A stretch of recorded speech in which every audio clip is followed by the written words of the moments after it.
passer de la mort à la vie. Je ne sais pas si, comme moi, vous imaginez certaines situations. Certaines situations de votre vie qui sont comme mortes. Certaines situations qui semblent, à l'œil nu, n'avoir aucune issue. C'est comme si on s'est engagé dans une rue avec une voie sans issue. On va arriver au bout et il va falloir rebrousser chemin. Il va falloir recommencer. Mais mon frère, ma soeur, je suis là pour te dire que Dieu crée des chemins là où il n'y a pas de chemin. Amen.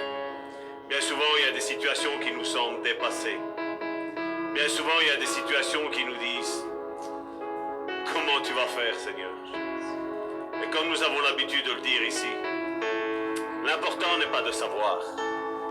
Parce que Dieu ne nous a pas demandé de savoir. Alléluia. Dieu nous a demandé de croire, point. La seule chose que Dieu veut de nous, c'est que nous croyons.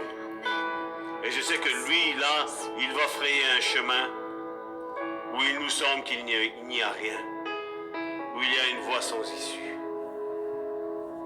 Vous savez, je connais le Dieu de la grâce. Je connais le Dieu qui peut changer les ténèbres en lumière en un instant. Je connais le Dieu qui peut changer un terroriste en une personne aimable, en une personne acceptable. Ça, c'est le Dieu pour lequel je suis là. Ça, c'est le Dieu que moi, Salvatore, je prêche. Je sais de quoi il est capable. Je sais que mon Dieu, il n'y a rien qui lui résiste. Je sais que même s'il n'y a rien devant moi, Dieu dit et la chose, elle existe. Amen. Elle est là. Alléluia. Mais Dieu veut savoir une chose. Lui faisons-nous confiance. Amen. Amen. Il est facile, comme je dis, de dire « Oui Seigneur, nous te faisons confiance. Je te donne ma vie. » Mais quand les épreuves de la vie arrivent, Saint Jésus. qu'est-ce qu'il faut faire? Abandonner Dieu?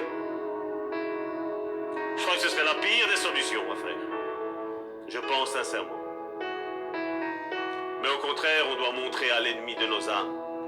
Comme on l'avait vu la semaine dernière, Job. Où quand le diable s'est présenté, il a dit « Ah ouais, ben c'est facile, il t'aime. Tu lui as tout donné. Retire-lui tout ce que tu lui as donné. Tu vas voir, il va te renier en face. » Job ne l'a pas fait. Mais c'est vrai que pour clôturer le message de la semaine dernière, vous vous imaginez comment Dieu l'a consolé? Il a dit Job, regarde les hippopotames, comment, regarde la nature comment elle est.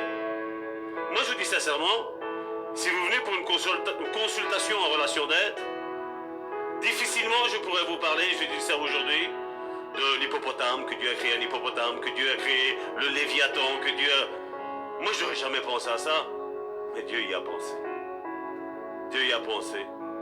Job a été relevé là en un instant. Alors que j'imagine il y avait toutes les paroles de ses amis, entre guillemets amis, qui fusaient dans sa tête. Dieu vient et Dieu lui dit regarde l'hippopotame, regarde l'éléphant, regarde. Ah ouais Seigneur. Jésus. Moi j'y avais pas pensé, sincèrement je vous dis, j'y avais pas pensé, mais Dieu y a pensé. Et Dieu pense à tout. Et Dieu sait tout. Et Dieu voit tout. Et Dieu comprend tout. Dieu comprend nos situations les plus désertiques. Nos situations les plus misérables. Il les comprend. La seule chose que nous ayons à faire, vous savez c'est quoi? C'est dire Seigneur, brise mes faux raisonnements. Amen. Brise mes faux raisonnements. Aide-moi à avoir vraiment une conception comme toi tu l'as. Amen. Amen. Amen. Tu pries pour le message? Oui, toi? La petite timide qui n'ose pas prier pour le message. Seigneur, nous te remercions, Seigneur, de comment tu nous as déjà, comme tu nous as déjà bénis, Seigneur, dans ces temps, Seigneur. Nous remettons, Seigneur, ce message entre tes mains, Seigneur, nous savons que tu vas parler, Seigneur, encore plus à nos cœurs, Seigneur, encore plus, Seigneur, que tu ne l'as déjà fait jusqu'à maintenant, Seigneur. Nous remettons notre pasteur entre tes mains, Seigneur, merci comme tu vas le guider dans toutes choses, au nom de Jésus. Amen. Amen. Merci mes sœurs pour cette louange magnifique. Elle a vraiment touché le fond de mon cœur. Tout d'abord, je veux saluer nos frères, nos sœurs qui sont à travers le net. Excusez-nous pour la vidéo sur Facebook qui est mise à l'envers. On a un problème depuis 2 semaines. Je vais essayer de regarder pour régler ça. Mais ce qui compte, comme je dis, c'est ce qui va sortir de notre voix. Ce que le message va relâcher comme message. Le thème d'aujourd'hui, ça va être aujourd'hui et à mon avis la semaine prochaine aussi. Je prévois déjà deux sessions, donc ces 2 semaines, soyez très, très, très, très attentifs. Nous allons discuter d'un domaine qui malheureusement aujourd'hui n'est plus trop prêché dans les églises, mais malheureusement il faut en parler. Il faut en parler parce que, comme je dis, le peuple de Dieu doit savoir. Et vous savez qu'au sein de l'Assemblée Le Bon Samaritain, nous croyons à la guérison intérieure. Et il y a un problème au sein on voit de nos églises, pentecôtistes, apostoliques et tout ce qui s'ensuit. Je dis, il y a un souci et j'aimerais en parler pour que, quand les choses arrivent, on sait comment réagir. On arrive à comprendre. Parce que bien, généralement, c'est vrai que on me dit bien souvent, ouais, c'est le diable qui attaque. Ouais. Oui. Mais comme je dis, le diable, c'est pas qu'il se matérialise et il commence à attaquer l'un et l'autre. Non. Comme je dis, le diable se sert de personnes qui sont faibles, entre guillemets, un passage à vide, un moment dur dans leur vie chrétienne. Et malheureusement, il y a des répercussions. Des répercussions qui, des fois, sont très, très graves. Et j'aimerais, pour ce faire, étudier ce livre de Jacques, où je vais entamer dans Jacques chapitre 4 une discussion. Et on va prendre tout le contexte de Jacques chapitre 4 pour comprendre le message qui va être relâché dans les prochains jours. Jacques chapitre 4 à partir du verset 1er. Et Jacques pose une question qui malheureusement aujourd'hui est encore d'actualité. Jacques chapitre 4 à partir du verset 1er. D'où viennent les luttes et d'où viennent les querelles parmi vous? C'est d'actualité? D'où viennent les luttes? Pardon. D'où viennent les luttes et d'où viennent les querelles parmi vous? Et il donne la réponse à sa question. Jacques, si vous lisez dans le premier chapitre au verset 1, il dit, je suis Jacques, disciple de Dieu, ami de Jésus, frère de Jésus, parce qu'il était le frère de Jésus. D'où viennent les luttes et d'où viennent les querelles parmi vous? Et il donne la réponse. N'est-ce pas vos passions? Et retenez ce mot passion. N'est-ce pas vos passions qui combattent dans vos membres? N'est-ce pas vos passions qui combattent dans vos membres? Je répète, n'est-ce pas vos passions qui combattent dans vos membres? Point d'interrogation. Vous convoitez et vous ne possédez pas. Et là, je me dis, c'est là que ça m'a poussé à étudier ça. Je me dis, tu vas fort, hein, Jacques? Parce que regardez qu'est-ce qu'il met. Vous êtes meurtrier. Et vous êtes envieux. Moi, je ne sais pas vous, mais moi, quand j'ai lu ça, je dis, tu vas fort, hein? Vous imaginez que vous me dites, voilà, j'ai eu une querelle avec un tel frère ou avec une telle sœur, et je vous dis, vous êtes meurtrier. Je crois que tu vas Hein? Tu vas m'en donner une? Vous êtes meurtrier et envieux, et vous ne pouvez pas obtenir. Vous avez des querelles et des luttes, et vous ne possédez pas, parce que vous ne demandez pas. Moi, je dis, mais attends, on est chrétien, on est censé prier. On est censé demander à Dieu des choses. Et là, il dit, vous ne demandez pas. Mais après, il dit, vous demandez et vous ne recevez pas. Je dis, Mais je dis, quel est ce discours? Tantôt, Jacques, tu me dis qu'ils ne demandent pas, mais après tu me dis qu'ils demandent et qu'ils ne reçoivent pas. Je dis, il y a un problème. Et comme je dis, le problème, c'est pas Jacques. Le problème, c'est notre manière de comprendre la parole de Dieu. Et c'est là où, comme je dis, on doit à ce moment-là briser nos raisonnements et dire, Seigneur, parle à mon cœur. Et ta prière à toi aujourd'hui qui écoute, c'est de dire, voilà, Seigneur, parle à mon cœur. Qu'est-ce que tu veux me relâcher comme message à moi? Ne pense pas à qui est là ou qui n'est pas là. Ne pense pas que ce message est adressé à quelqu'un. Non, ce message est adressé à ceux qui écoutent. Vous demandez, ne vous recevez pas parce que vous demandez mal. Et là, qu'est-ce qu'il me dit?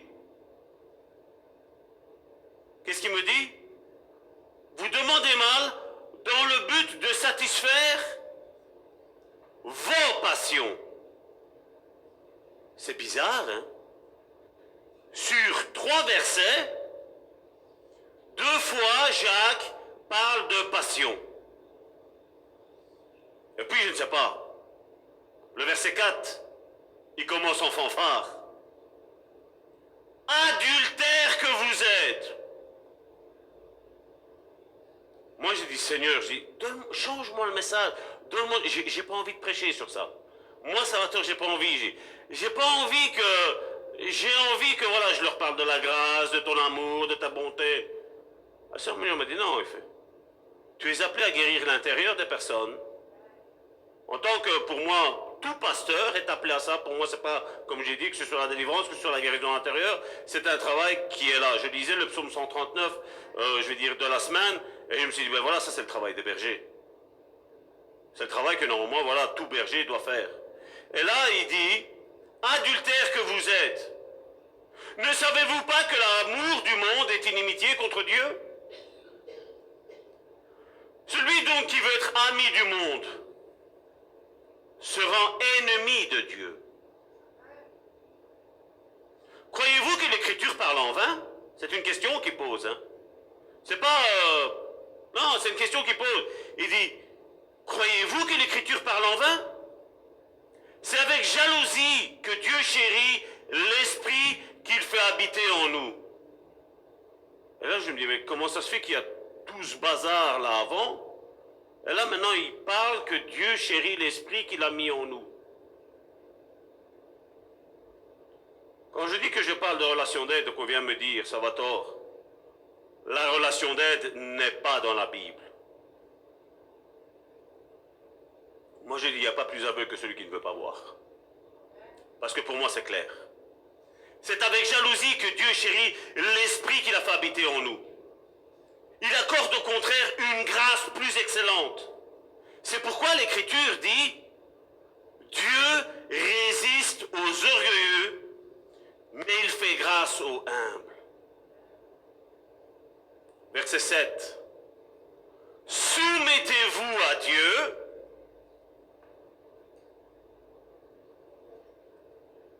Soumettez-vous à Dieu. Résistez au diable. Ça, plus ça, donc se soumettre à Dieu et résister au diable et pas tomber dans la tentation du diable, fait en sorte que, là qu'est-ce qu'il est mis? Il fuira loin de vous. Et combien de fois en relation d'aide j'ai entendu dire c'est plus fort que moi? Non, c'est pas plus fort que moi. C'est soit t'as pas résisté au diable, ou soit t'es pas soumis à Dieu. Parce que si tu es soumis à Dieu, et si tu résistes au diable, la solution est que tu vas gagner. Approchez-vous de Dieu, verset 8, et il s'approchera de vous. À qui la Bible écrit, qui Jacques écrit-il ça? Je crois que c'est à des chrétiens. Hein? C'est bizarre que Jacques nous dit, approchez-vous de Dieu, et il s'approchera de vous. Et regardez qu'est-ce qu'il dit après. Nettoyez vos mains, pécheurs. Purifiez vos cœurs, hommes irrésolus. C'est une parole qui est un petit peu barbare, ça, on va revenir. Hein. Sentez votre misère. Soyez dans le deuil et dans les larmes. Que votre rire se change en deuil. Ne sommes-nous pas appelés à changer le deuil en rire? Regardez comment Jacques parle. Hein? Et votre joie en tristesse. Humiliez-vous devant le Seigneur et il vous élèvera. Ne parlez point mal les uns des autres. Frères, à qui il s'adresse? À des chrétiens, je pense, hein?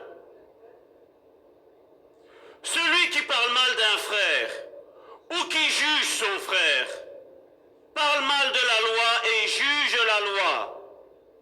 Or, si tu juges la loi, tu n'es pas observateur de la loi, mais tu en es juge. Un seul est le législateur et juge. C'est celui qui peut sauver et perdre. Mais toi, qui es-tu qui juge le prochain? À vous maintenant qui dites, aujourd'hui ou demain nous irons dans telle ville, nous y passerons une année, nous trafiquerons et nous gagnerons. Vous qui ne savez pas ce qui arrivera demain, car qu'est-ce que votre vie? Vous êtes une vapeur qui paraît pour un peu de temps et qui ensuite disparaît. Jacques était un être humain comme vous et moi. Hein? Et il nous traite, et il se traite, d'une vapeur qui apparaît et qui est enlevée. Vous devriez dire au contraire, si Dieu le veut, nous vivrons et nous ferons ceci ou cela. Mais maintenant, vous vous glorifiez dans vos pensées. Tantôt, on a parlé de l'esprit. Ici, maintenant, il parle de pensée. Les pensées, c'est quoi? C'est le siège de l'âme. Tantôt, Karine parlait des pensées. L'âme est le siège des pensées. L'âme est le siège des effets que nous avons. Et on va revenir là-dessus. Mais maintenant, vous vous glorifiez dans vos pensées. J'arrive pas bien à lire ce mot-là. Orgueilleuse. Celui donc qui sait faire le bien et qui ne le fait pas, ça on n'aime pas, hein, la suite. Virgule. Commet un péché. Je répète, celui donc qui sait faire le bien et qui ne le fait pas, commet un péché. Comme je le disais, il est très facile de dire que le diable aujourd'hui il attaque.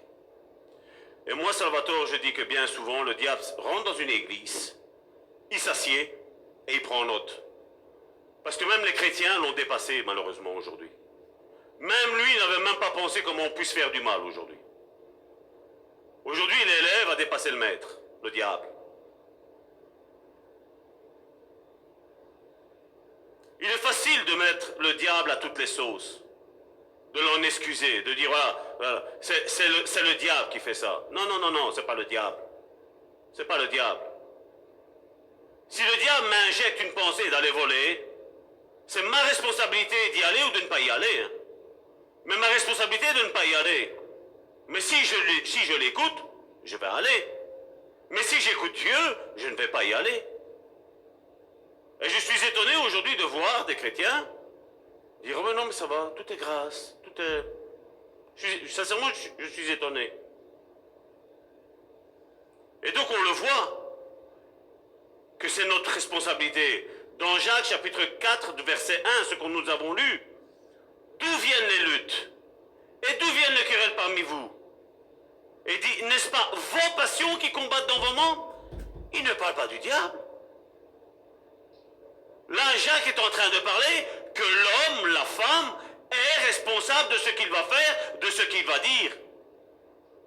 Et malheureusement, on est trop aujourd'hui laxiste de dire non, voilà, C'est le diable qui fait ça. Non, le diable ne fait pas ça.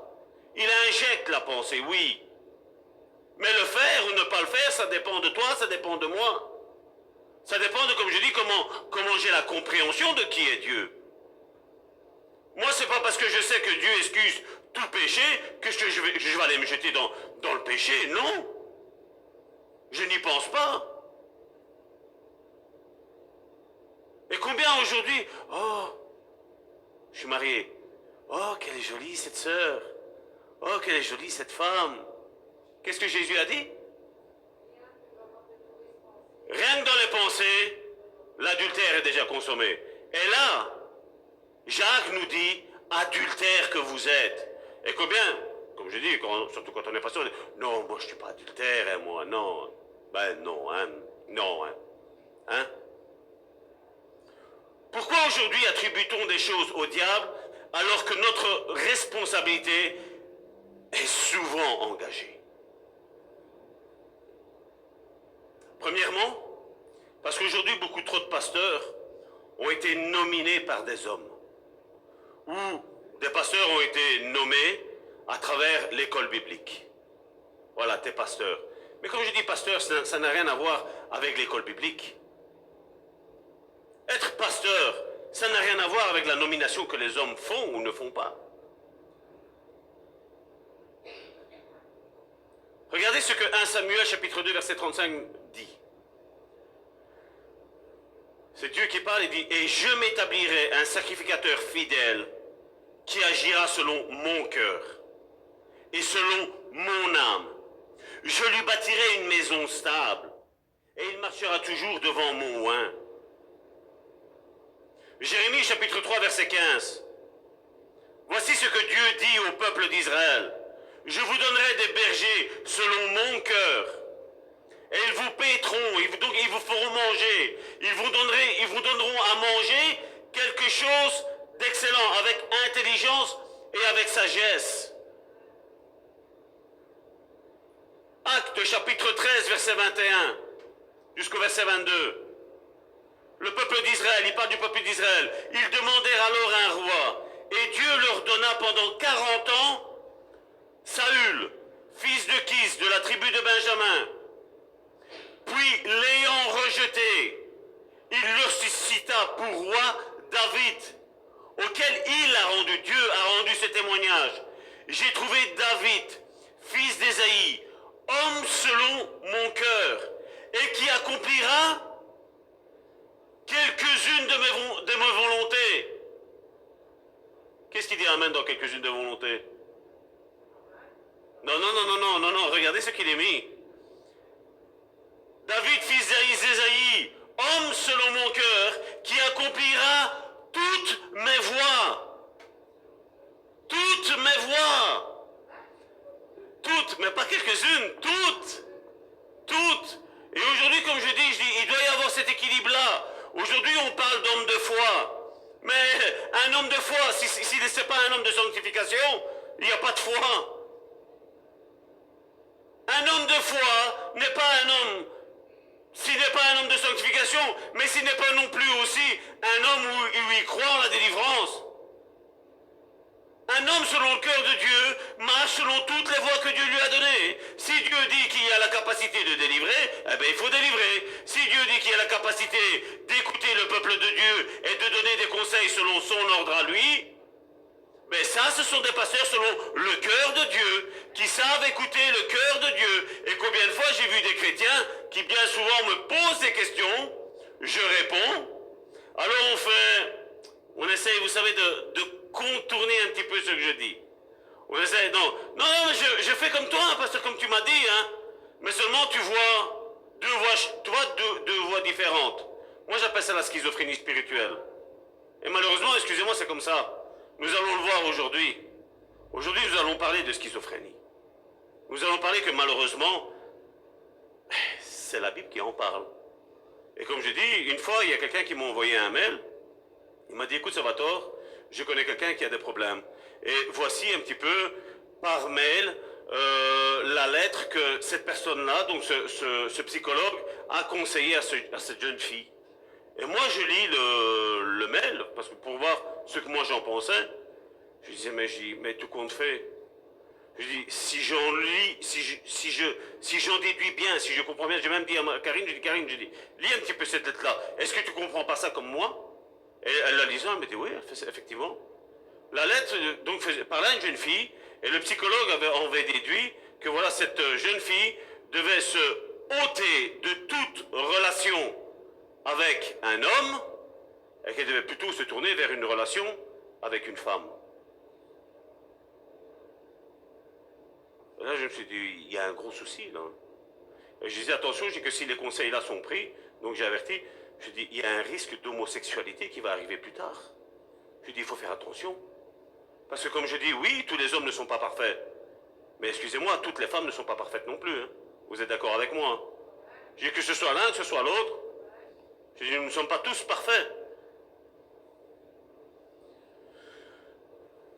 Deuxième point, c'est en disant que c'est le diable, eh bien, on paraît juste, humble, spirituel.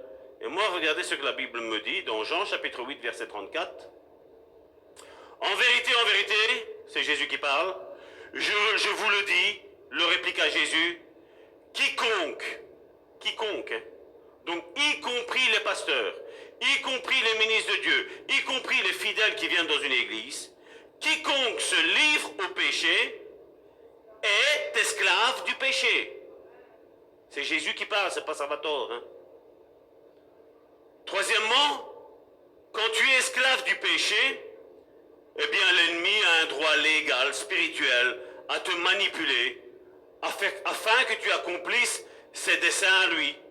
Et c'est pour ça que la Bible, elle nous dit, et Jacques va même en parler si vous lisez les autres chapitres qu'il avait mis, il avait dit qu'une source d'eau douce ne peut pas faire sortir une source d'eau amère. La même chose, une source d'eau amère ne pourra pas faire sortir de l'eau douce. Et c'est ce qu'il nous disait dans Jacques chapitre 4 verset 1er, d'où viennent les luttes et d'où viennent les querelles parmi vous, n'est-ce pas vos passions qui combattent dans vos membres?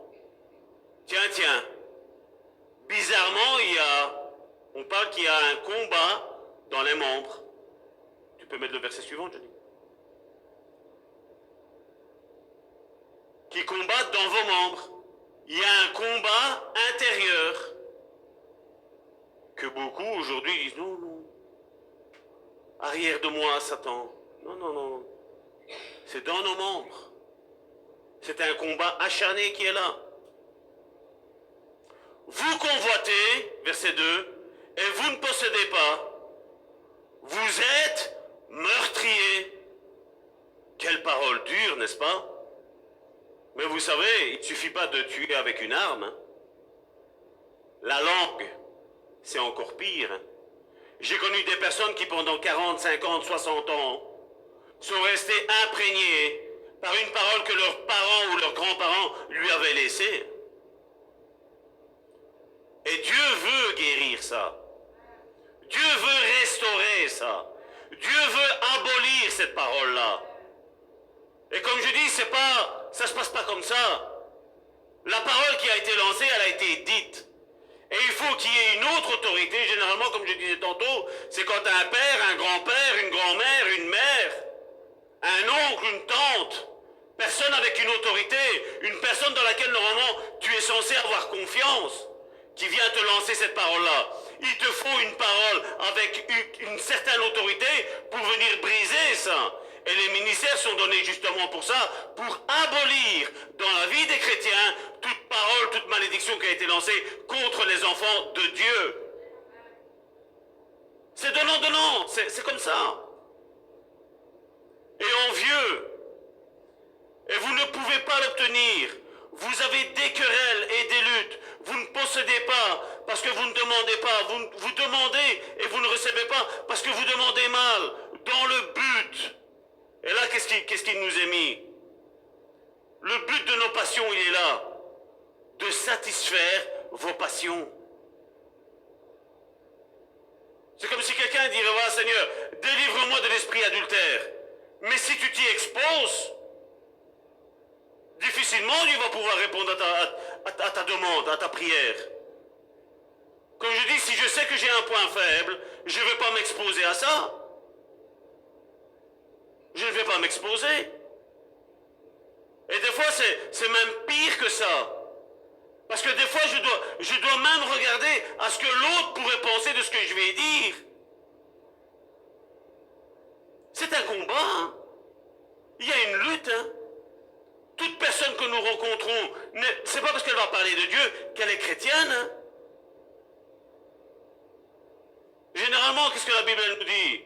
Le diable s'habille en ange de lumière. Oh, mon frère, quelle prédication! Oh, mon frère, quelle prière! Oh, mon frère, t'es sur ton 31. Et ça commence par des petites choses, hein. Et c'est là où il faut avoir du flair. Le flair spirituel, à faire attention à ces choses-là. Et puis le verset 4, on l'a lu tantôt. Adultère que vous êtes. Au verset 7 de Jacques chapitre 4, verset 7. Soumettez-vous donc à Dieu. Résistez au diable. C'est qui doit faire ça? C'est Dieu qui doit te le faire. Soumettez-vous à Dieu. Ça veut bien dire que la personne, de son plein gré, se soumet à Dieu. Est-ce qu'elle a quelque chose à faire? Je pense que oui, hein. Résister. C'est qui doit faire? C'est le diable qui doit résister? C'est Dieu qui doit résister pour nous? Non, c'est la personne qui doit résister. Et à cette condition-là, le diable fuira loin de vous. Et comme je dis, soit il y a un problème, soit on ne se soumet pas à Dieu, soit on ne résiste pas à Satan. Et la conséquence, c'est l'une et l'autre, ça te fait chavirer, ça te fait démontrer à qui tu appartiens à ce moment-là. Parce que bien souvent, j'entends dire quoi? C'était plus fort que moi. Tu sais, j'ai un passage à vide. Hein. Ouais, mais quand on a un passage à vide, qu'est-ce qu'on fait? Regarde à côté de toi, il y a qui? Regarde derrière toi, il y a qui? Regarde devant toi, il y a qui? Vous savez, pour faire mentir un chrétien, c'est facile. Hein? Bonjour mon frère, bonjour ma soeur, comment tu vas? Je vais très bien par la grâce de Dieu. Et tu sais qu'il y a quoi? Tu sais qu'il y a des problèmes. Est-ce qu'on n'est pas en train de mentir là? Là, on est en train d'ouvrir la porte à l'ennemi pour dire vas-y, rentre. Détruis. Le diable, il n'est pas appelé le père du mensonge. C'est pour ça que des fois, j'évite de dire comment tu vas. Parce que je sais bien que généralement, on va me dire, pas ici, hein, parce que ici, je sais bien que... Moi, je sais bien qu'ici... J'ai parlé avec quelqu'un, l'autre fois, il me disait, quand Karine n'est pas bien, on le voit tout de suite. Oui, ma femme, elle est transparente. Ma femme, si elle n'est pas bien, tu vas le voir. Ma femme ne sait pas être hypocrite. Ma femme ne sait pas avoir un double cœur. Ça se voit tout de suite, ma chérie, excuse-moi. Hein. Je vais te faire rougir encore. Mais comme je dis, c'est la même chose avec moi. Si moi j'ai quelque chose vis-à-vis de toi, tu vas le voir tout de suite. Je ne sais pas le cacher. Et comme je dis, quand on est chrétien, on n'a pas ce qu'on va voir aujourd'hui, on n'a pas une double âme. On est comme on est. Si ça ne va pas, je vous dirai, écoutez, mon frère, ma soeur, priez pour moi. J'ai un combat, j'ai une lutte, j'ai des attaques. Je suis sincère. Malheureusement, on préfère dire aujourd'hui, non, tout va bien par la grâce de Dieu. Mais prie parce que mon mari s'est enfoui, ma femme s'est enfuie, le toit de la maison a été ravagé, la voiture est complètement détruite. Non, ouais, tout va bien. J'ai perdu mes 2 enfants, mais gloire à Dieu, le Seigneur sait toutes choses. Arrêtons, hein. Arrêtons. Ne soyons pas hypocrites. Ne soyons pas hypocrites. Et nous allons le voir le pourquoi. Et donc nous avons vu à travers de ces différents textes qu'il y a un mot qui revient 2 fois. C'est le mot passion. Et vous savez, l'étymologie du mot passion, donc ici je ne l'ai pas pris en grec, je l'ai pris, donc c'est l'étymologie, donc ça parle des choses courantes, du langage qu'on utilise aujourd'hui. Ça vient du latin, hein, ça veut dire passio, du latin passio, et du radical pati, qui veut dire action de supporter. Souffrance. Donc vous pouvez mettre sur Google étymologie du mot passion et vous allez avoir ça. Action de supporter. souffrance, maladie, indisposition, passion, affection, perturbation morale, accident, passivité. Quand on dit « Ah, c'est le diable qui attaque. Voilà, la faute, c'est de la sienne. » Non, de qui c'est utilisé? Moi, ce que je veux savoir, c'est de qui c'est utilisé. Quel a été l'instrument de l'ennemi, là, dans cette situation-là? Incident.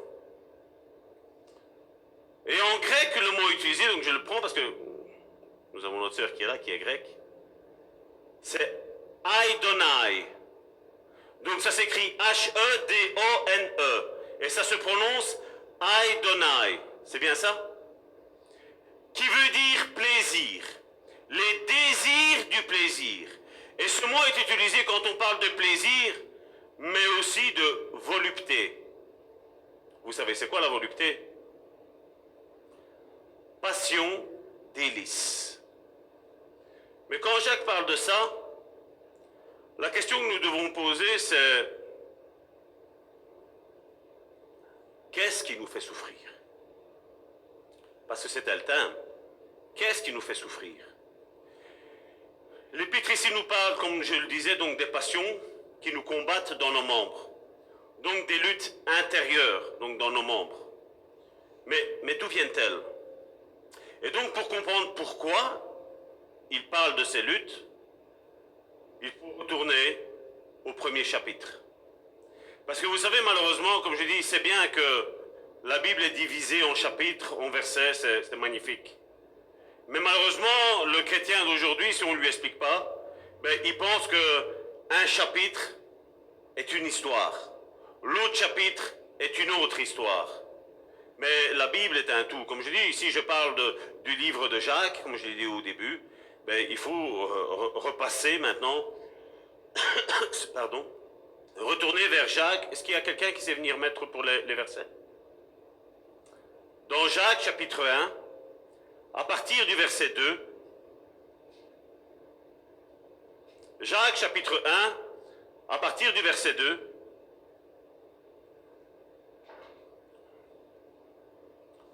mes frères, donc ça s'adresse bien de nouveau à des chrétiens. Mes frères, regardez comme un sujet de joie.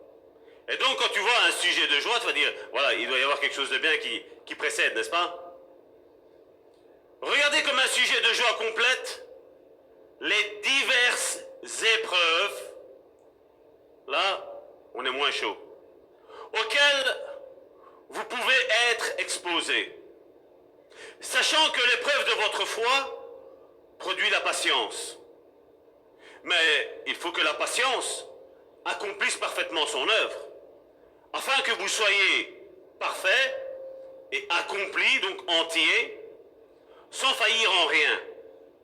Si quelqu'un d'entre vous manque de sagesse, qu'il la demande à Dieu, qui donne à tous simplement et sans reproche, et elle lui sera donnée.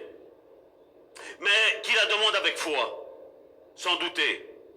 Car celui qui doute est semblable au flot de la mer, agité par le vent et poussé de côté et d'autre. Qu'un tel homme, Jacques est clair, il ne va pas par quatre chemins.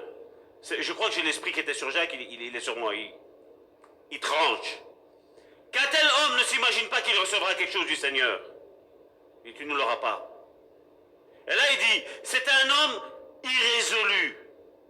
Vous vous rappelez, tantôt, il y avait ce mot-là, irrésolu, dans le chapitre 4? C'est un homme irrésolu, inconstant dans toutes ses voies. Maintenant, quand on lit cette version-là, ça éclaire, mais j'avais un pressentiment. J'avais quelque chose en moi qui me disait, Salvatore, va vérifier les autres versions.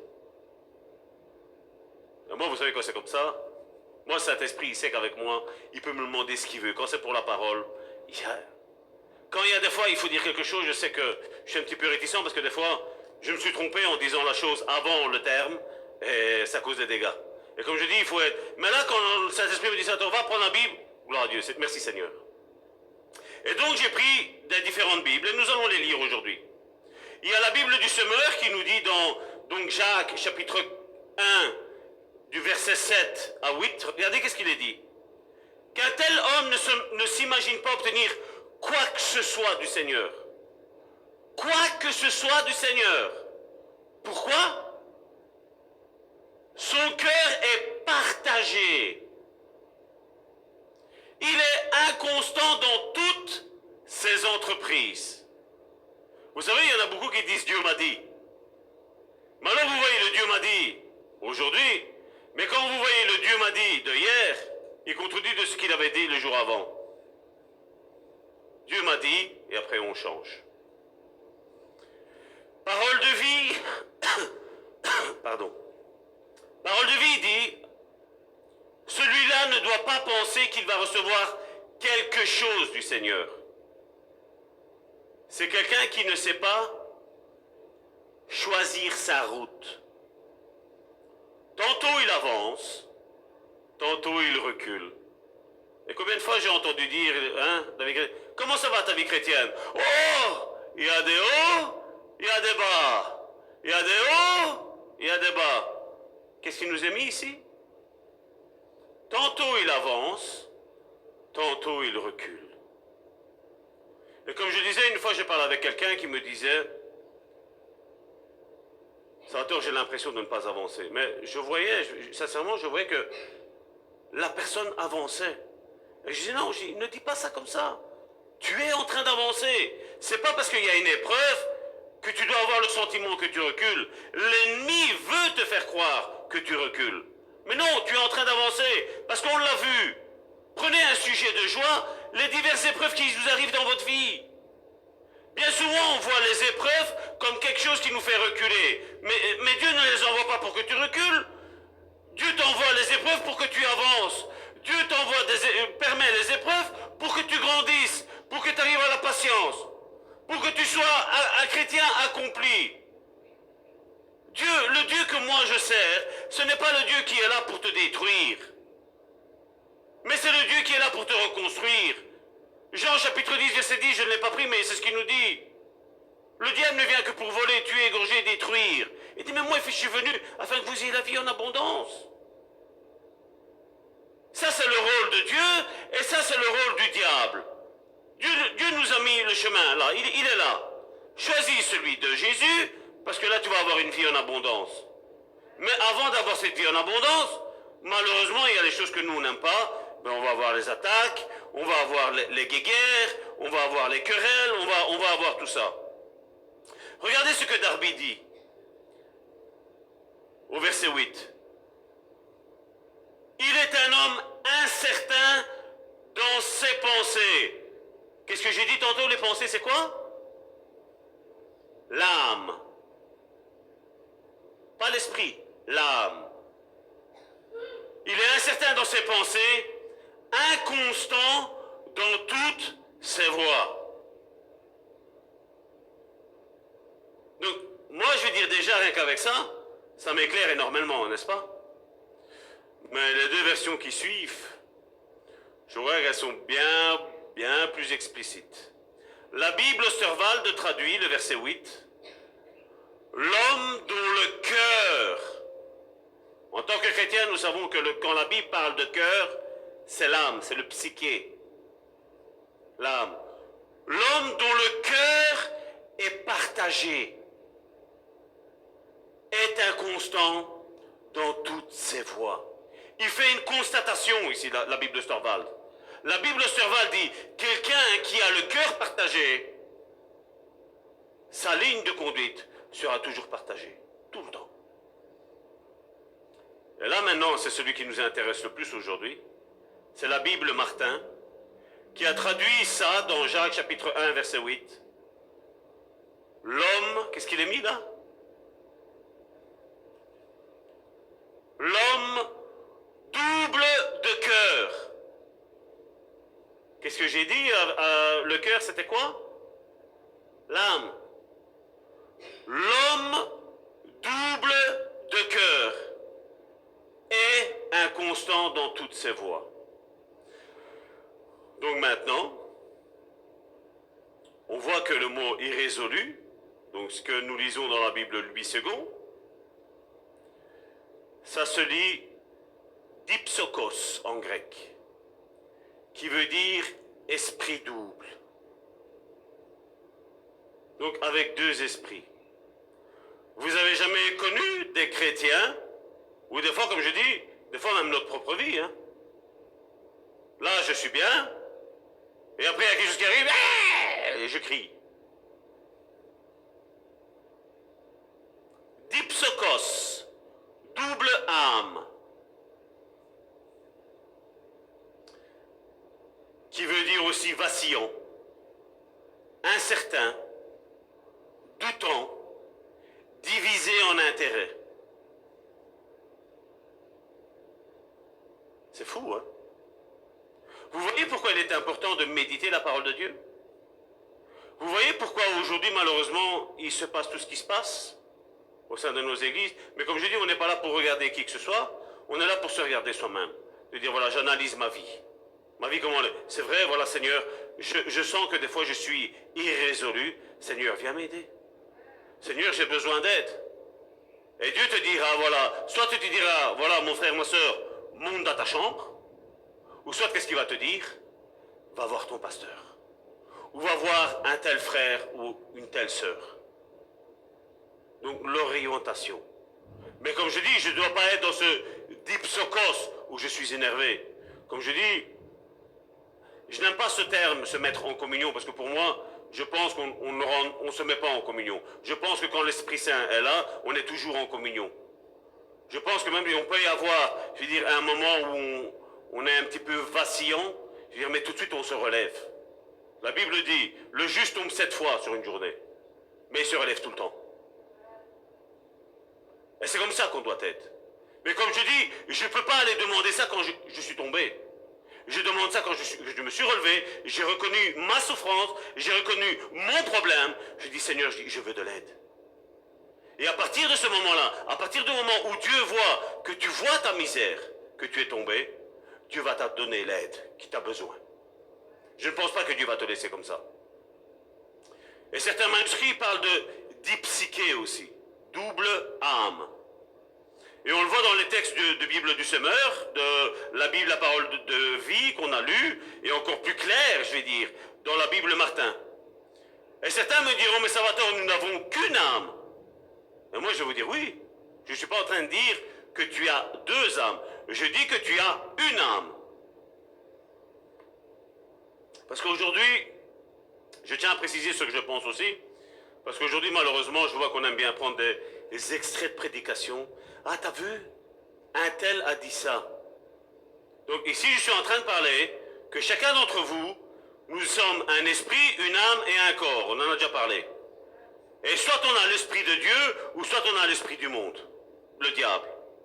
Et donc cet esprit, comme nous ici, moi je parle du chrétien qui a l'esprit de Dieu, ben, l'esprit de Dieu va rayonner dans mon esprit avec un petit e, donc le grand E va rayonner dans le petit e, l'esprit va rayonner dans mon âme, et mon âme va rayonner dans mon corps, donc je vais manifester que je suis un véritable disciple de Christ. Guéri, délivré, sanctifié, un homme selon la parole de Dieu, un homme selon le cœur de Dieu. Et ça, malheureusement, je sais qu'aujourd'hui, on n'en parle pas trop. Aujourd'hui, oh, mais des gros que c'est compliqué, Salvatore.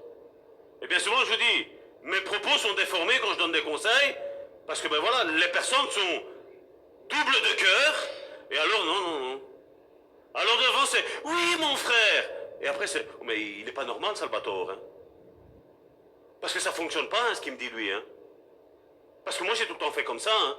Ben oui, mais si tu as tout le temps fait comme ça et ça n'a pas fonctionné et que tu as besoin de mon aide, ben je crois que tu as besoin d'un autre conseil pour dire de pouvoir rentrer dans ce que tu as besoin. Si tu as essayé d'une certaine manière, si tu essaies de faire de la sauce tomate sans sauce tomate, je ne sais pas qu'est-ce que tu vas avoir. Hein. Je ne sais pas qu'est-ce que tu vas avoir. Hein. Mais les expériences de nos vies respectives nous font devenir avec deux âmes. L'âme, siège d'émotion, comme je le disais. Et là, je vais m'expliquer. Imaginez si vous aviez eu un père qui n'a jamais manifesté d'amour, de l'affection vis-à-vis de vous. Et qu'en plus, donc, vous ayez, en plus qu'il ne manifeste pas cet amour, vous ayez un père autoritaire. Donc, déjà, quand vous regardez le cadre du père, c'est déjà pas beau à voir. Mais après, vous regardez la mère, et la mère, pour ne pas avoir de problème avec son mari, mon enfant, écoute ton père. Vous savez, même si, comme dans le jargon qu'on dit aujourd'hui, on aime dire que les enfants ne comprennent pas. Croyez-moi bien, vous avez une personne en face de vous qui vous dit que les enfants comprennent. Vous savez, les enfants n'ont pas besoin de voir que le père et la mère sont en train de se chamailler pour dire mon père et ma mère sont en dispute.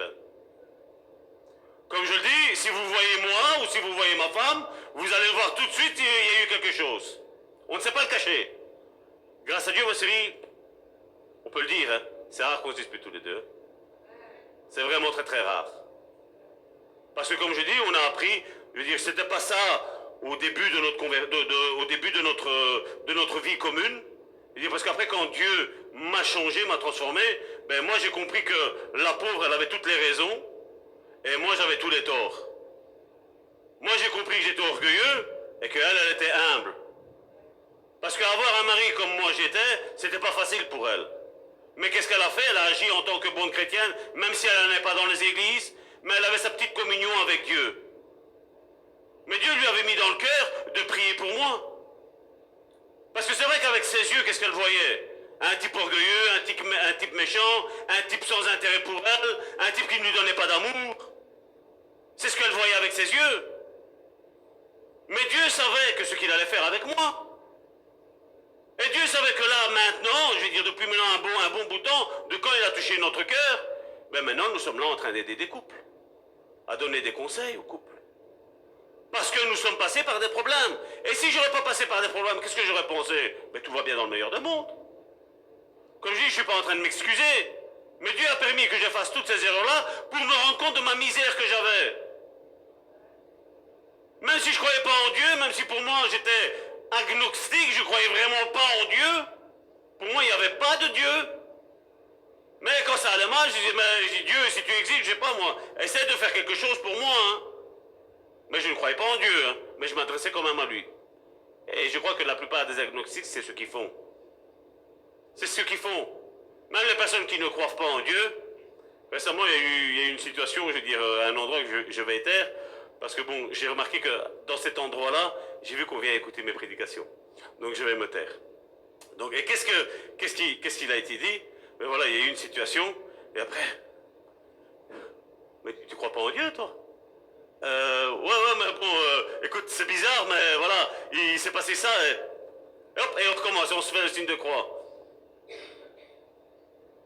Vous savez, même si les personnes nous montrent qu'ils ne croient pas en Dieu, même si les personnes peuvent même insulter Dieu devant vous, vous savez, tôt ou tard, Dieu va toucher leur cœur. Dieu va leur parler. Parce que c'est ce qu'il a fait avec moi. Ma femme, elle la présente. Quand Dieu a touché mon cœur, je lui ai dit. Je lui ai dit, bon, je me rappelle, je connaissais un protestant. C'était en 5e primaire. Donc, ça devait être, je devais avoir 11 ans. On était dans la même classe. Je me suis rappelé que je lui ai fait du mal. J'ai dit à Karine, j'espère que je vais le voir parce que j'ai envie de lui demander pardon parce que c'est mon frère, quoi. Comme je dis, même des choses qu'on a faites, Dieu nous les met à la lumière et dit, regarde, Salvatore, tu vois ce que tu as fait? Tu te rappelles quand on parlait de ça? Mon propre grand-père, aux évangéliques, il lançait des pierres. Et une vingtaine d'années après, c'est lui qui se convertit. C'est lui qui est complètement changé. C'est lui, son cœur, il est vraiment... Dieu a retiré ce cœur de pierre qu'il avait et il lui a mis ce cœur de chair. Alors qu'il était en train de lutter contre ça. Alors mon frère, ma soeur, arrête de lutter avec Dieu. Parce que Dieu va toujours gagner de toute façon dans ta vie. Arrête de lutter. Même si ce message, comme je dis, peut sembler un petit peu dur. Parce que je sais que ça touche la guérison intérieure et je sais que je peux toucher sur tout ce qui va peut-être venir peut-être après. Je veux dire, ça va peut-être toucher, je vais dire, le siège de tes émotions. Il y a peut-être des blessures qui sont encore ouvertes. Ça peut te faire mal. Mais c'est dans le but de la guérison. C'est dans le but de la guérison. Et comme je dis, quand un enfant a vu un père autoritaire, un père violent et la mère qui défendait, imaginez l'état de l'enfant. Imaginez l'état de l'enfant. Et alors, c'est pas en venant et en disant « Hey, Jésus t'aime hein, » que ça va fonctionner, hein, mes amis. Ça ne fonctionnera jamais, jamais, jamais ça va fonctionner, jamais. Et je n'y crois pas en ces témoignages que quelqu'un a subi ça. Il va dire ah, juste la parole Jésus t'aime et voilà, je me suis donné à Dieu. Je n'y crois pas. Parce que quand la blessure est ouverte, mon frère, ma soeur, ça fait mal. C'est comme si quand le Saint-Esprit vient, c'est comme si tu mets de l'éther. Pas celui qui ne pique pas, celui qui pique. Ça brûle, ça fait mal. Ça fait mal. Quand tu as subi des torts, ça te fait mal. Et le chrétien d'aujourd'hui qui dit non, moi non, ça va, non, insensible à la douleur. Non, ça c'est quand on est dipsychos, double esprit. On a, comme je dis, on va le voir, c'est ce mot-là exactement, une personne comme ici, voilà, cet enfant qui a été blessé par l'autorité, qui a été maltraité par l'autorité, mais qu'est-ce qu'il faut voir? Toute autorité va les voir mal. Et qu'est-ce que cette personne-là va faire? Ben, elle va se construire, entre guillemets, une autre âme. Il n'y a qu'une âme, hein. Je dis pas que... Mais je dis, quelque part, elle va se mettre une carapace. Elle va se mettre dans une prison. Elle va dire, voilà, maintenant, dorénavant, quand on m'attaque, je rétorque. Je réponds. Mais la vraie âme n'est pas celle-là. La vraie âme, l'âme la première, celle que Dieu a créée, c'était une âme qui était gentille. Une âme qui était serviable. Mais qu'est-ce qui s'est passé? Les problèmes de la vie ont fait que cette personne-là dit maintenant c'est fini, je me laisse plus faire. Maintenant je rétorque, maintenant j'attaque, maintenant je deviens méchante. Et bien souvent c'est ce qui se passe. Un chien quand il aboie, c'est pas parce qu'il est en train de dire je vais te mordre, c'est parce qu'il a peur. Et la peur lui fait en sorte que s'il y a quelqu'un qui vient, il va mordre. Et combien de chrétiens sont comme ça aujourd'hui? Hein? Je ne vais plus me laisser marcher sur les pieds. Combien de chrétiens disent ça? Est-ce que c'est la bonne attitude? C'est se forger un dipsychos. Et là, malheureusement, comme je dis, c'est pour le bien que je le dis. Parce que certains pourraient dire, oh, mais Salvatore, qu'est-ce que tu es en train de nous enseigner? Je suis en train d'enseigner une réalité de ce qui se passe de tous les jours. Combien sont blessés par les pasteurs? Combien ont peur des pasteurs? Parce qu'à la maison, ils ont eu un père qui n'était pas un père. Un autre exemple, on le voit bien, aujourd'hui, à l'heure actuelle, au sein des églises, combien d'enfants ont été abandonnés par leur père? Combien de mères ont été abandonnées par leur mari? Combien? Et bien souvent, il faut faire très très attention. Parce que comme je dis, bien souvent, on me pose des questions, on me dit, ça va tort. J'aurais aimé dire par les païens, mais malheureusement c'est par les chrétiens. Les chrétiens me disent, oh mais ça va tort, comment ça se fait qu'il y a des homosexuels? Vous savez, ce que je dis bien souvent, la communauté chrétienne a traité les homosexuels de pestiférés. Et moi, Salvatore, je ne suis pas de ceux-là. Moi, Salvatore, je suis de ceux qui quand quelqu'un me dit qu'il est homosexuel, j'ai compris qu'il y a un manque dans sa vie. Il y a eu un dysfonctionnement dans sa vie. Et cette personne-là a besoin que ce manque soit comblé. Parce que c'est bizarre qu'aujourd'hui, un homosexuel, l'Église le rejette. Mais comment ça se fait qu'on accepte un menteur? Comment ça se fait qu'on accepte un voleur? Comment ça se fait qu'on accepte une prostituée? Moi, je suis pour tous ces cas-là, moi. Jésus l'a dit, je suis venu pour ceux qui sont malades, pas pour ceux qui se portent bien. Et aujourd'hui, l'Église, ah non, mais toi, tu dois t'habiller comme ça, tu dois faire ci, tu dois faire là, du légalisme. C'est du légalisme. Comme je dis, essayons de comprendre pourquoi un chrétien pêche. Essayons de comprendre pourquoi un chrétien a une vie de péché. Essayons de comprendre pourquoi un chrétien vit dans la colère. Essayons de comprendre tout ça. Parce que l'Église a été créée pour ça. Et l'exemple suprême a été Jésus, quand il a accueilli la prostituée. La femme adultère, qu'est-ce qu'il leur a... Vous pensez que sincèrement, il leur a dit, écoute, si tu changes pas, tu vas aller en enfer? Vous croyez sincèrement que Jésus a parlé comme ça, vous? Moi, je n'y crois nullement, hein, moi. Moi, je crois que Jésus a montré à la prostituée qu'il l'aimait, malgré son péché. Je crois que Jésus est venu combler le manque qu'il y avait dans la vie de cette personne-là. Et comme je le dis, bien souvent, les chrétiens montrent une âme qu'ils ne sont pas. À cause des blessures que la vie a octroyées. Et combien se reconnaissent là-dedans? Combien on dit, voilà, maintenant je vais rétorquer. Maintenant c'est fini d'être gentil. Maintenant je vais être dur maintenant. Vous croyez que ça va changer quelque chose? Ça ne changera rien.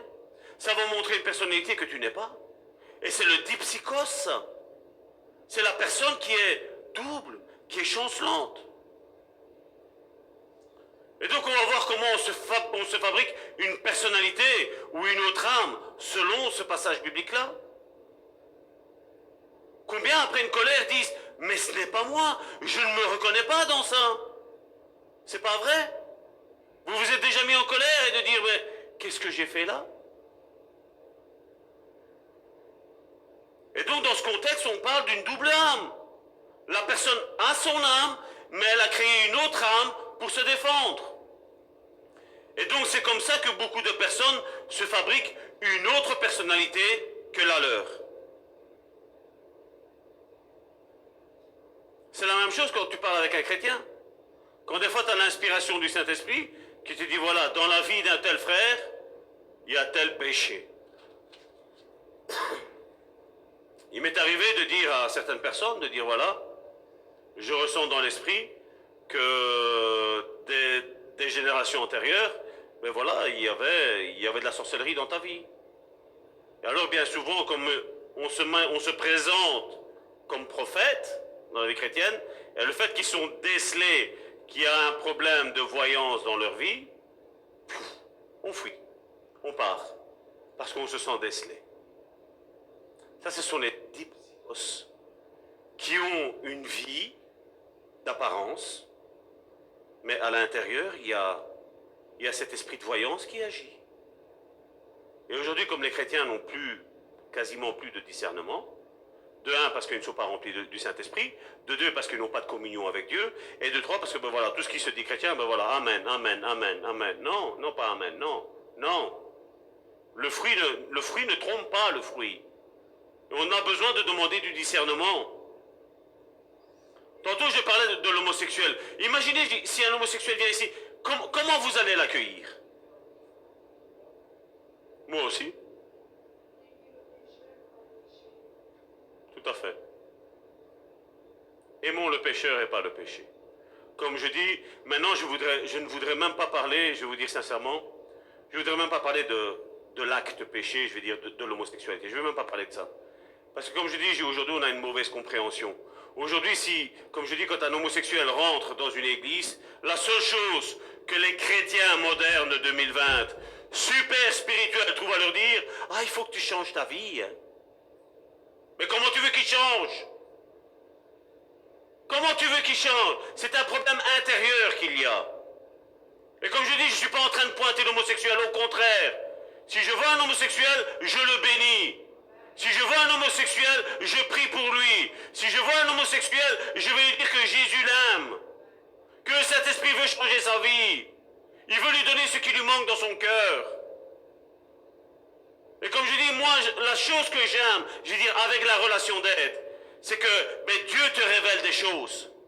Qu'il ne révélera jamais aux religieux. À ceux qui disent tu peux faire, tu ne peux pas faire. Il ne révélera jamais ça. Parce qu'ils sont fermés. Ils sont comme les chevaux avec des œillères. Ils ne voient que là comme ça, ils avancent. Mais Dieu ne nous a pas donné d'œillères. Et comme je disais tantôt, je n'aime pas, ce n'est pas une règle ici. Hein. Ce n'est pas une règle. Qu'on ne sorte pas du propos dont je vais parler, mes propos pour faire dire quelque chose que je n'ai pas dit. Non.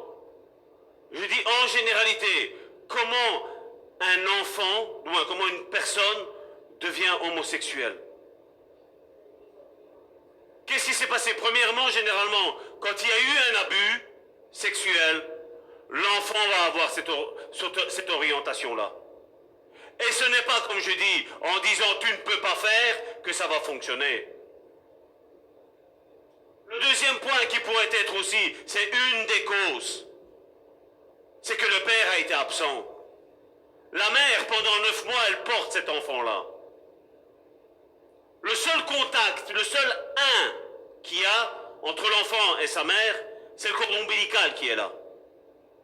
L'enfant qui est dans le ventre de sa mère ne connaît que sa mère. Il entend les bruits extérieurs, mais seulement il est en contact avec sa mère. Il est relié à sa mère.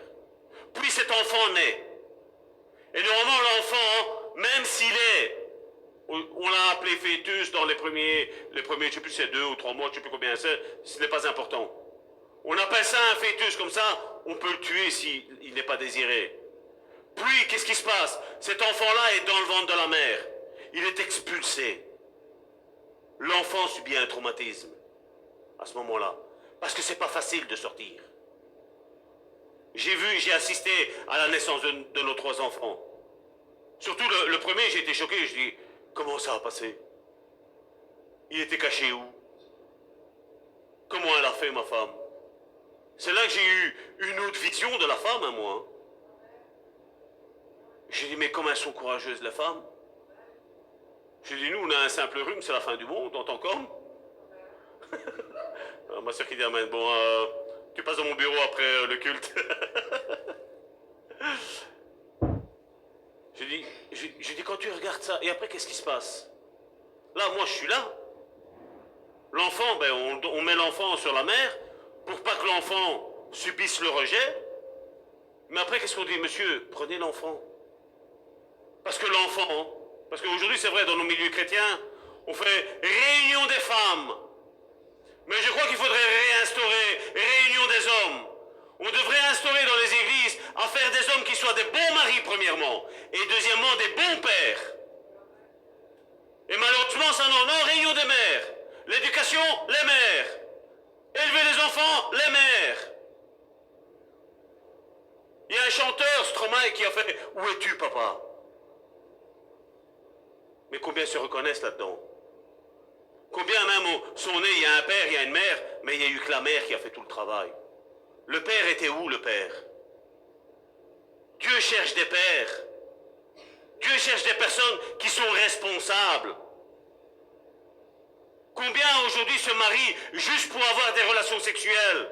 Mais comme je dis dans les réunions que j'ai, c'est ce que je dis. Si tu te maries pour avoir des relations sexuelles, j'irai seul, va pécher, ne te marie surtout pas.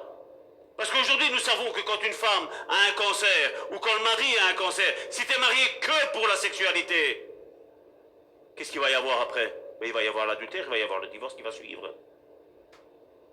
J'ai dit, la sexualité est un complément du couple. Mais ce n'est pas la base première. La base première du couple, c'est quoi? Moi, je suis là pour ma femme, mais ma femme est là pour moi. Et je ne parle pas de manière sexuelle.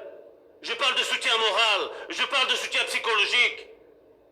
Je parle de quelqu'un à qui elle peut parler et à qui je l'écoute. Et pas quelqu'un à qui elle parle et je lui donne tout le temps des solutions en tant qu'homme. Et nous, les hommes, nous avons cette réaction que quand quelqu'un nous confie quelque chose, tiens, voici la solution. Mais des fois, la femme n'a pas besoin de solution. La femme a juste besoin qu'on l'écoute.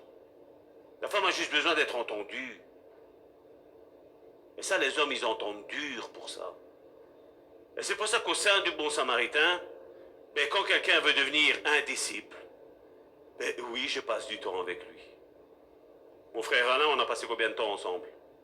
Et on en passe encore à discuter, à parler des choses. C'est comme ça. Parce que Dieu cherche des pères. Et Dieu cherche des mères. Quand je vois que des fois, il y a des pères qui se moquent de leurs enfants, mais je me dis, où va-t-on? Tu te moques pourquoi? Parce qu'il a fait une erreur? T'en as pas fait, toi? Papa, t'es où? Papa? C'est ce qu'il a fait. C'est ce qu'il a dit. T'es où? Et ça, c'est un des points aujourd'hui aussi, qui peut être une cause d'homosexualité. Parce qu'après, une fois que l'enfant naît, qu'est-ce qui se passe? La mère, qu'est-ce qu'elle fait? Elle doit lui donner à manger. Généralement, la voie qui est par excellence et qui est bonne, je ne dis pas qu'il ne faut pas le faire. Mais on prend et on donne le sein. Karine tantôt l'a lu. Comment une femme oublierait-elle l'enfant? Celle qu'elle a allaitée. Donc l'enfant fait encore, entre guillemets, un. Parce que je ne veux pas parler de la relation avec le couple homme, qui est totalement différente. Mais l'enfant, là, comment il va s'identifier? Si c'est un garçon, je parle plutôt si l'enfant est un... Comment il va s'identifier? À sa mère? Sa mère, c'est une femme. L'enfant, pour reconnaître qui il est, il a besoin de s'identifier. Si c'est un garçon, comme je dis, il va s'identifier avec son père qu'il va voir. Il va voir que les attributs du père et les attributs de la mère, je parle du haut, hein, je ne parle pas du bas, je parle du haut. Les attributs du père et les attributs du mère, il va dire voilà, ma mère elle a quelque chose en plus que mon père n'a pas. Donc voilà, mon père c'est lui. Mais l'enfant, qu'est-ce qu'il va faire? Dès la naissance, il va étudier comment le père il est. Parce que dès la naissance, l'enfant a la capacité et la faculté de voir comment le père réagit. Et qu'est-ce qu'il va faire? Il va reproduire la même chose. Il va reproduire la même chose. Mais si maintenant cet enfant naît et il cherche et dit, il est où papa? Et que l'enfant ne voit plus son papa, le garçon ne voit plus son papa, mais qu'est-ce qu'il va faire? Oui, la mère va donner tout l'amour qu'elle peut donner à son enfant. Mais c'est l'amour d'une mère. Mais l'enfant a besoin de l'amour d'une mère, mais aussi de l'amour du père. Et cet enfant-là qui n'a reçu que l'amour du père, le garçon qui n'a reçu que l'amour du père, de la mère, qu'est-ce qu'il va faire? À un moment donné, il va rencontrer un homme. Cet homme-là va lui donner l'amour que le père n'a pas reçu. Le garçon va s'identifier à cet homme-là. Je ne sais pas s'il n'y a pas eu, comme j'ai dit, le premier point, l'acte sexuel. Deuxième point, qu'est-ce qu'il va faire? Mais son orientation va être vite faite. Je n'ai pas reçu l'amour du père, voici mon mari va devenir mon père. C'est comme ça que ça fonctionne. Salvatore, tu disjonctes, oui? Lisez l'histoire qui est mise dans la Bible quand Dieu a demandé à Noé de construire l'arche. Qu'est-ce qui se passait? Tout le monde couchait avec tout le monde. Lisez. Des anges se sont présentés. Des anges se sont présentés aux portes de Gomorrhe. Et qu'est-ce qu'ils ont dit, les hommes qui étaient là? Lot, fais-les sortir. Ça, c'est pour Sodome et Gomorrhe. Fais-les sortir. Nous voulons les connaître. Nous, quand on dit connaître, on dit quoi? Ben, discuter. C'est pas Adam qui parlait. Connaître, c'est Adam connu Ève. C'était dans ce sens-là qu'il voulait les connaître. Faire un avec eux. Gomorrhe. Quand ça a été avec Noé, la même chose, l'arche. Perversion dans tout le sens. La Bible parle des fils de Dieu. Aujourd'hui, quand on dit ça, on se dit, c'est qui ces fils de Dieu-là? C'est ce qu'on parle en relation d'aide de mari de nuit et femme de nuit. Les fils de Dieu virent que les filles des hommes étaient belles et ils descendirent. S'ils descendirent, c'est qu'ils étaient en haut. S'ils étaient en haut, c'est que ce n'étaient pas des êtres humains normaux. C'est qu'il y avait des démons. Mais non, Salvatore, tu disjonctes. Moi, la Bible, c'est ce que je viens de vous donner là maintenant. Et l'homosexualité est arrivée de là. Parce que comme je dis des fois, c'est vrai, il y a certains maris ou certaines femmes qui cachent l'adultère qu'ils font à leur mari ou à leur femme. Mais vous savez, dans les gènes de l'enfant, il y a quelque chose qui fait tilt. Comme je dis, quand il y a adultère, il faut briser les liens, comme je dis, pour ne pas contaminer l'autre époux ou l'épouse. Il faut couper ces liens-là. Parce que la Bible dit que quand il y a union, les deux ne font qu'une seule chair. Le Nouveau Testament nous dit, utiliserait les membres d'un homme qui a été couché avec une prostituée? Non, je n'utiliserai pas les membres, mettre au service de Dieu quelqu'un qui a couché avec une prostituée, parce que les deux ne font que un. Mais aujourd'hui, non, mais Salvatore, tu disjonctes. Mais seulement quand je regarde l'état de l'Église, je crois que j'ai un petit peu raison. Un petit peu. Un petit peu. Un petit peu. Comme je dis, le but ici n'est pas de prouver que j'ai raison. Le but qui est ici, c'est que les chrétiens ont besoin de guérison intérieure. Et si la guérison n'est pas faite, et c'est pour ça que, comme je dis, pour avoir une église forte, il faut des personnes qui soient guéries intérieurement. Il faut des personnes qui soient délivrées. Parce que voilà, les dégâts aujourd'hui sont à nos portes. Vous voyez ce qui se passe sur le net. Vous voyez ce qui se passe avec des soi-disant hommes de Dieu. Parce qu'il n'y a pas eu de guérison intérieure. Il n'y a pas eu de délivrance. Et il ne faut pas, comme je dis, on n'est pas en train de glorifier l'ennemi ici. Ici, on glorifie l'œuvre de Jésus-Christ et du Saint-Esprit. Mais si ces portes ne sont pas fermées, ça va entacher l'œuvre de Dieu. Et c'est pour ça que notre but au sein du Bon Samaritain, c'est d'œuvrer dans la relation d'aide, dans la cure d'âme et dans la délivrance, afin qu'on ait des chrétiens qui soient solides, des chrétiens qui n'ont plus cette double âme, qui ne vont plus se forger un autre caractère, une autre âme, et montrer quelqu'un qui ne l'est pas. Vous savez, il y a un passage biblique, tiens, il ne doit pas synchroniser ici. Prends un petit peu le passage d'Éphésiens, et on va clôturer là. C'est vrai que, excusez-moi pour les féministes, nous ne sommes pas féministes, mais je vais expliquer un petit peu. Femmes, soyez soumises à vos maris, donc c'est dans Éphésiens, chapitre 5, verset 22. Femmes, soyez soumises à vos maris comme au Seigneur, verset 23. Car le mari est le chef de la femme, regardez qu'est-ce qu'il est mis, comme Christ est le chef de l'Église, qui est son corps, et dont il est le sauveur. Verset 24. Or, de même que l'Église est soumise à Christ, les femmes aussi doivent l'être à leur mari en toutes choses. Verset 25. Marie, aimez vos femmes, comme Christ a aimé l'Église, et s'est livré lui-même pour elle. Verset 26. Afin de la sanctifier par la parole, après l'avoir purifiée par le baptême d'eau, afin de faire paraître devant lui cette Église glorieuse, sans tache, ni ride, ni rien de semblable, mais sainte et irrépréhensible. C'est ainsi que les maris peuvent, c'est pas ça? Doivent, une obligation, doivent aimer leur femme comme leur propre corps. Celui qui aime sa femme s'aime lui-même. Car jamais personne n'a haï sa propre chair, mais il la nourrit et en prend soin, comme Christ le fait pour l'Église.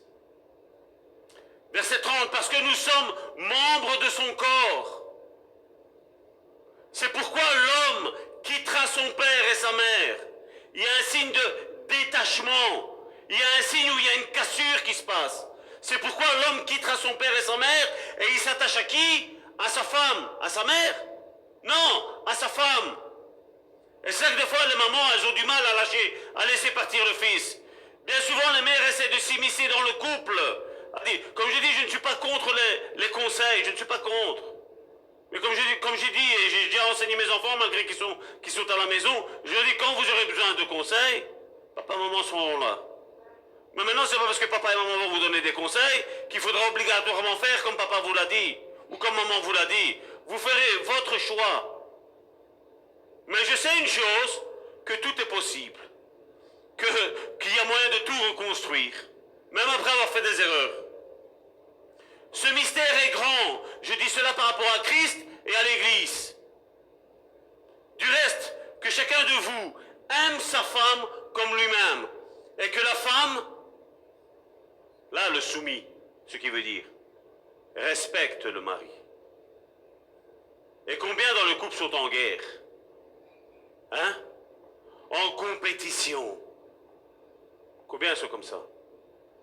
Parce que Dieu, quand Dieu regarde, et c'est ça que je dis, on a besoin, même l'Église a besoin ça, des couples stables, des couples qui comprennent.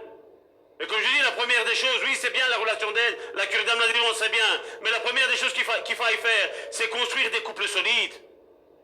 Quand il y a des difficultés, comme je dis, on essaye de régler. Mari et femme, vous réglez ça. Si ça ne va pas, un avis externe. Je suis votre pasteur, je suis là pour vous aider. Pour aider, pas pour imposer, pour aider. On prend la Bible et on explique les choses comment elles vont, comment elles ne vont pas. C'est si simple de régler les choses. Mais si maintenant, quand je dis, je donne un conseil et tu fais à ta tête, mais ne viens pas dire que ce que je t'ai donné comme conseil, ça ne fonctionne pas. Hein. Parce que si on est dipsychose, comme on l'a vu, hein, les dipsychoses, vous savez c'est quoi aussi? Oh, alléluia, alléluia, alléluia, oh Seigneur, oh t'as touché mon âme. Et après, qu'est-ce qui se passe? On prend, on se dispute. Ça, c'est dipsychose, hein, ça. Hein. Ça, c'est la double âme, hein, ça. Et c'est là que Dieu n'aime pas. C'est là où Dieu dit, comme il dit dans 1 Timothée, il le dit. Voici les menteurs, les adultères, les voleurs, les efféminés, les homosexuels, ils n'hériteront pas du royaume des cieux. Parce qu'ils ont cette double âme. Quand quelqu'un vole, vous croyez qu'il le dit, hey, je suis un voleur, hein? Vous croyez qu'il dit ça? Non. Il cache. Non, moi je suis bien. Non. Oh, c'est honteux de voler, hein? Mais il vole. C'est pas des psychoses, ça. Quand on ment, ça veut dire quoi? C'est qu'on cache la vérité. C'est pas des psychoses, ça. Quand on haït, non, moi j'aime tous les frères, toutes les sœurs. Mais celle-là, c'est pas des psychoses, celle-là. C'est pas des psychoses, c'est pas double esprit. C'est une vérité que j'ai lâchée. N'est-ce pas? Ne levez pas vos mains. D'ailleurs, je me retourne. Combien se sentent comme ça, des psychoses? Hein? Combien se sentent ainsi avec cette double âme? Ici, aujourd'hui, le Seigneur veut faire une chose. Il veut guérir. Il veut que tu vois l'image que tu t'es forgée. Tu la laisses tomber. Si tu es faible, montre que tu es faible. Ici, au sein de cette église, comme je dis, je ne permettrai, regardez mes lèvres, jamais, jamais je ne permettrai ici dans cette église que quelqu'un détruise quelqu'un d'autre. Jamais. S'il faut prendre la personne et la mettre dehors, je la mettrai dehors. Mais avant, je prendrai une personne, je prendrai l'autre personne et je trancherai. Parce que l'église est un lieu de consolation. L'église est un lieu où on doit se sentir bien, où on doit se sentir restauré.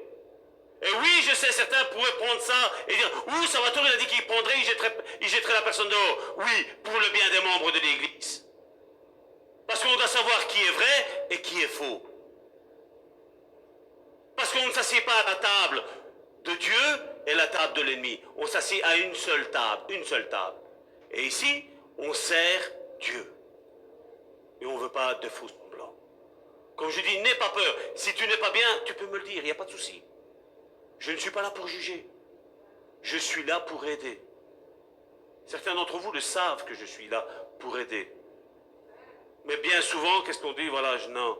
Ah non, ça va tout le monde de ne plus être adultère. Ben oui, tu ne dois plus être adultère. Parce que c'est la Bible qui le dit que tu ne dois pas être adultère. C'est pas moi qui le dis. Et bien souvent, il y en a, ils sont adultères, mais après, une autre personne qui est dans la fornication, ah ouais, tu ne peux pas forniquer. Mais toi, tu es adultère, c'est la même chose, mon ami. Ah, mais Salvatore, hein, oh, l'onction qu'il y a sur lui, hein. Regarde qu'est-ce qu'il a dit, Salvatore. Regarde qu'est-ce qu'il a fait, Salvatore. Mais moi, je m'en moque de ce que je dis. La Bible, qu'est-ce qu'elle dit? Je sais que le message de la relation d'aide, la cure d'âme, la délivrance est un message qui est décrié au sein de nos églises. Je le sais. Mais regardez l'état de leur église. Il n'y a qu'à regarder. Hein.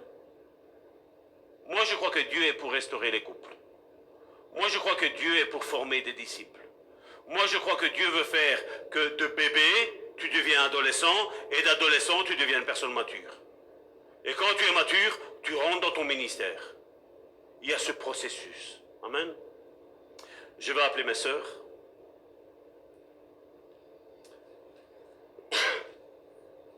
Père éternel, je viens devant le trône de ta grâce, te remettre chaque frère, chaque sœur, Seigneur, qui a entendu, Seigneur, ce message aujourd'hui, Seigneur. Seigneur, ta Bible nous l'enseigne, le Nouveau Testament nous l'enseigne. Quand Jésus, dans Matthieu chapitre 23, a commencé à lancer toute une série de condamnations contre les pharisiens, nous savons, Seigneur, quel était le comportement, Seigneur, de Jésus vis-à-vis des religieux, Seigneur. Seigneur, et nous savons, Seigneur, que tu haïs l'hypocrisie, Seigneur. Seigneur, tu veux des hommes et des femmes qui soient mûrs. Tu veux des hommes et des femmes qui sont à ton écoute, Seigneur. Tu veux, Seigneur, surtout pour les ministères, Seigneur, que je crois que chacun d'entre nous avons, Seigneur. Tu veux que dans la relation de couple, Seigneur, il y ait une stabilité, Seigneur. Tu recherches des maris, Seigneur, qui vont aider leur épouse, Seigneur. Mais tu recherches aussi, Seigneur, des épouses, Seigneur, qui vont aider leur mari, Seigneur. Seigneur, nous, Église, le bon Samaritain, Seigneur, nous croyons, Seigneur, que tu veuilles, Seigneur, d'abord restaurer, Seigneur, cette image du couple, Seigneur. Mais, Seigneur, nous ne pourrions pas, Seigneur, construire de bons couples, Seigneur, si déjà, Seigneur, le couple individuellement, Seigneur, a déjà cette double âme, Seigneur, ce double esprit, Seigneur. Seigneur, tu es là, Seigneur, pour restaurer maintenant, Seigneur. Moi, je n'ai aucune capacité, Seigneur. Mais je sais que le Saint-Esprit est parmi nous, Seigneur. Pour guérir, pour délivrer, pour restaurer, pour consoler, pour soulager, Seigneur. Tous ceux, Seigneur, qui se reconnaissent, Seigneur, avoir cette double âme, Seigneur. Qui montrent un visage, Seigneur, qu'ils ne sont pas, Seigneur. Seigneur, certainement la vie ne leur a pas fait de cadeau, Seigneur. Mais notre Seigneur Jésus nous a donné un merveilleux cadeau. Le Saint-Esprit, le Consolateur. Consolateur œuvre dans l'âme de mes frères et de mes sœurs. Viens assainir, Seigneur, les blessures du passé. Viens délivrer, Seigneur, les personnes, Seigneur, qui ont cette double âme, cette double vie, Seigneur, qui à la maison ont un visage et qui au travail en ont un autre, ou qui à la maison ont un visage et dans l'église ils ont un autre visage, Seigneur. Bien souvent, j'ai connu des personnes qui se sont excusées d'avoir mal agi vis-à-vis de leurs enfants parce qu'ils n'ont pas eu de modèle à la maison. Mais moi, Seigneur, je sais, Seigneur, et je ne veux pas me trouver d'excuses pour moi, Seigneur. Je sais une chose, que le Saint-Esprit, Seigneur, tu as dit de lui qu'il allait nous conduire dans toute la vérité. Le Saint-Esprit, tu as dit qu'il était ce consolateur, Seigneur. Et ce consolateur, Seigneur, veut venir maintenant assainir nos vies. Le consolateur est là pour ne pas nous culpabiliser, Seigneur, mais pour nous assainir, Seigneur. Combien de fois, Seigneur, il est vrai, Seigneur, que la communauté chrétienne, Seigneur, a mal agi, Seigneur, envers, Seigneur, les homosexuels, Seigneur. Envers les adultères, envers les menteurs, Seigneur. Seigneur, nous, ici, au sein du Bon Samaritain, Seigneur, ne voulons pas condamner, Seigneur, mais nous voulons aider, Seigneur. Nous voulons, Seigneur, leur montrer, Seigneur, la voie qu'ils doivent suivre, Seigneur. Si quelqu'un, Seigneur, n'a pas eu un bon père, Seigneur, nous voulons faire la transition pendant un certain temps d'être ce père qu'ils n'ont pas eu, Seigneur. Les aider et les guider, Seigneur. Le manque d'amour qu'ils ont eu, Seigneur, je sais que le Saint-Esprit peut le donner, Seigneur.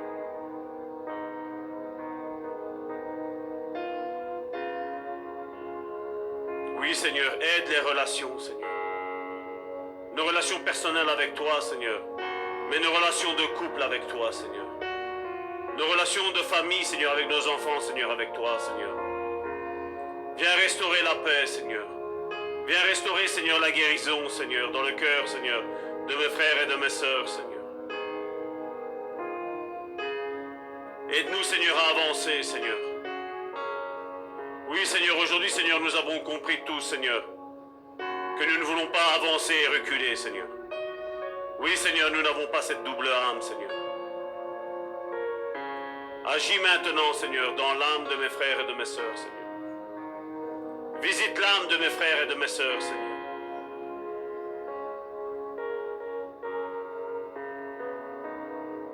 Chacun d'entre nous n'est pas le fruit du hasard, Seigneur. Chacun d'entre nous, Seigneur, est le fruit que tu nous as voulu, Seigneur. Chacun d'entre nous, Seigneur, est le fruit, Seigneur, de ton amour, Seigneur. De tes bontés, Seigneur, qui chaque matin, Seigneur, se renouvellent pour nous, Seigneur.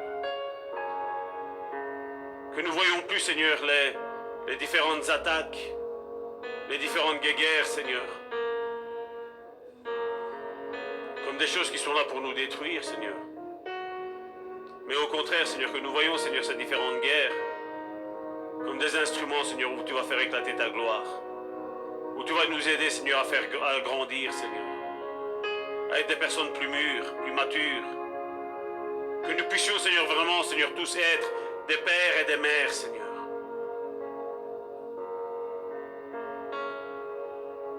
Que nous puissions être tes enfants, Seigneur.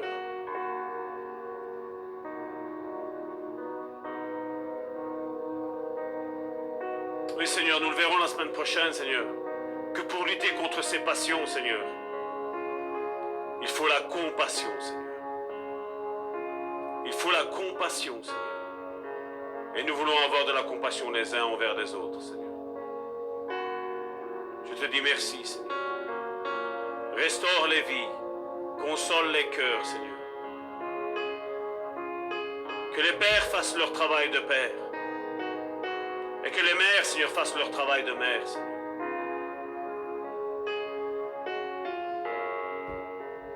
L'ennemi s'est acharné contre les familles, Seigneur. Combien de familles aujourd'hui sont détruites, Seigneur? Les maris n'ont plus su aimer leurs femmes, les femmes n'ont plus su aimer leurs maris. Le diable s'est acharné contre eux, Seigneur. Il haït la famille, Seigneur. Il haït l'unité, Seigneur. On le voit au sein des églises. Que nous soyons animés d'un autre esprit, Seigneur, que ceux qui gèrent, Seigneur, ce monde, Seigneur. Que nous soyons, Seigneur, des personnes, Seigneur, qui sommes à l'écoute de l'autre, Seigneur. Que nous soyons, Seigneur, des personnes, Seigneur, qui nous mettons au service des autres. Au nom de Jésus. Amen.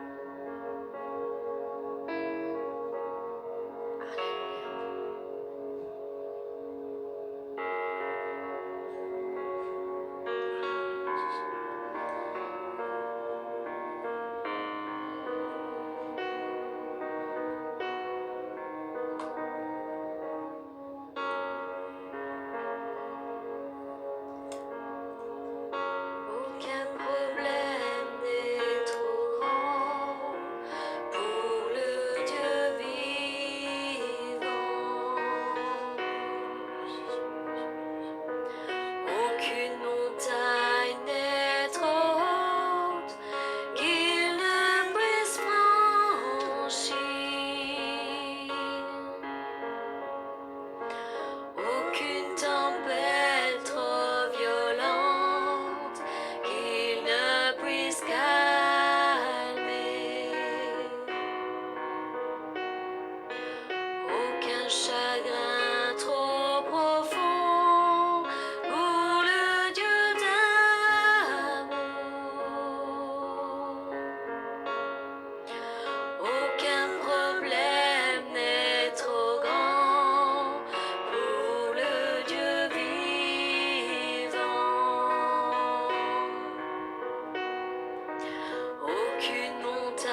Je sais, mon frère, qu'il te soutiendra jusqu'au bout.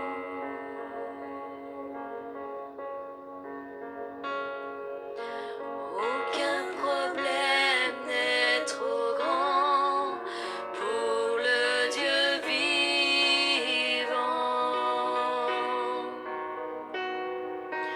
Aucune montagne n'est trop haute qu'il ne puisse franchir.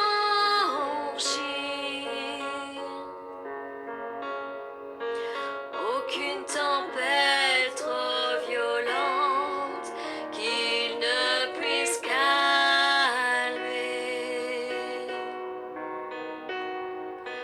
Aucun chagrin trop profond pour le Dieu d'amour. S'il a porté le poids de ce monde sur ses épaules,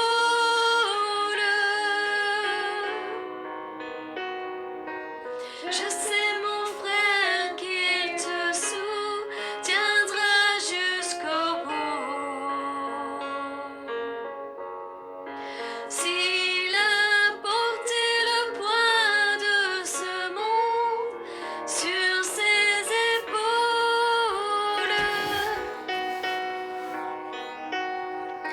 je sais.